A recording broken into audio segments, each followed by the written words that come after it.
শুভ কালী পুজো ও দীপাবলির আন্তরিক প্রীতি শুভেচ্ছা আমার পরিবারের সকল সদস্যদের। আজকে কালী পুজো, সবাই খুব সাবধানে বাজি ফাটাবেন, ভালো থাকবেন, খুব আনন্দ করবেন। আজকে আমি তাড়াতাড়ি স্নান করে তাড়াতাড়ি ঘরের ঠাকুরকে পুজো দিয়ে দিয়েছি। তারপরে একটু রান্না করব।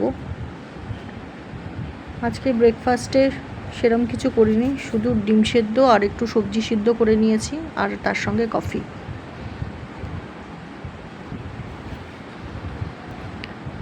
আর দুপুরের মেনুতে করেছিলাম আজকে আলু উচ্ছে ভাজা আর মাছের তেলের বড়া আর মাটন।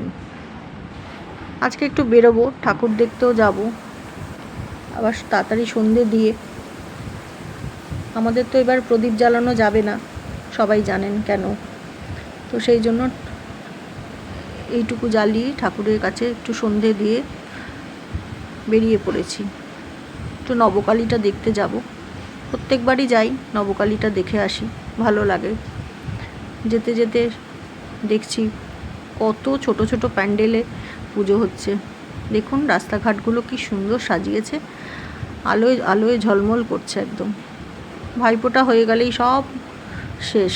বাঙালির সবচেয়ে বড় উৎসব দুর্গা পুজো, কালী পুজো একদম আবার এক বছরের প্রতীক্ষা। কি ভালো লাগছে, প্রত্যেকটা বাড়ি যেন আলোয় ঝলমল করছে, খুব সুন্দর সাজিয়েছে প্রত্যেকটা বাড়ি, ফ্ল্যাট। দেখুন কি সুন্দর লাগছে,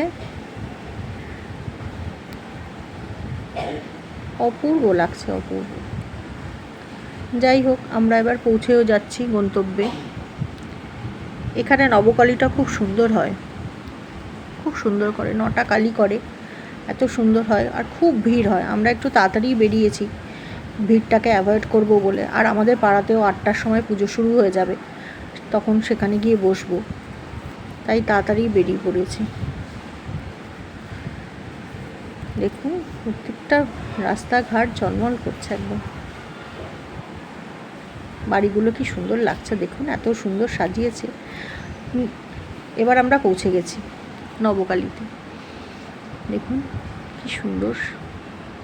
প্রত্যেকটা কালী ঠাকুরের কিন্তু আলাদা আলাদা রূপ, যেরকম সেরকম আলাদা আলাদা নামেও কিন্তু পরিচিত। ইনি রক্ষা কালী, ইনি চামুন্ডা,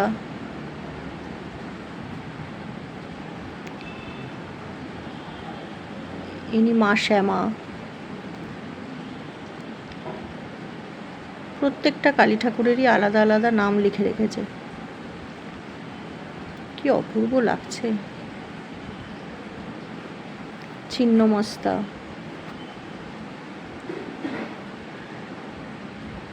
ভৈরবী, মা ভৈরবী, অপূর্ব রূপটা। মা তারা, মা বগলা, খুব সুন্দর লাগছে। এখনো সেরকম লোক হয়নি, অনেক বয়স্ক মানুষরা এসে বসে আছে দেখছি প্যান্ডেলের বাইরে। পুজো হচ্ছে, এখানে একটা কালীবাড়ি আছে, সেখানে পুজোও শুরু হয়ে গেছে। মন্ত্রপাঠ হচ্ছে, শুনতে পাচ্ছেন? চারিদিকের পরিবেশটা কি সুন্দর লাগছে।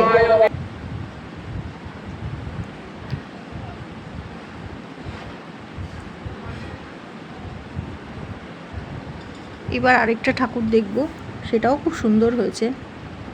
এই যে এই ঠাকুরটা বেনি ব্যানার্জিতে, এটা আমাদের বাড়ির সামনেই প্যান্ডেলটা। দেখুন পাশে আবার ডাকিনী যোগিনী করেছে, অপূর্ব। মায়ের মুখটা খুব সুন্দর হয়েছে।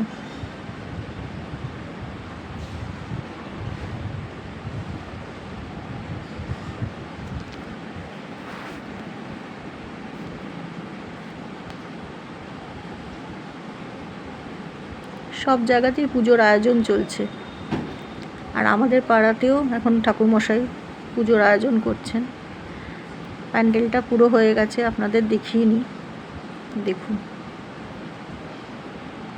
আবার এখানে বসবার জন্য ছাতা দিয়ে দিয়ে চেয়ার টেবিল দেওয়া হয়েছে, চা কফি দেওয়া হয় এখানে যারা বসেন আর কি, বয়স্ক লোকেরা বা আমাদের পাড়ার প্রতিবেশীরা।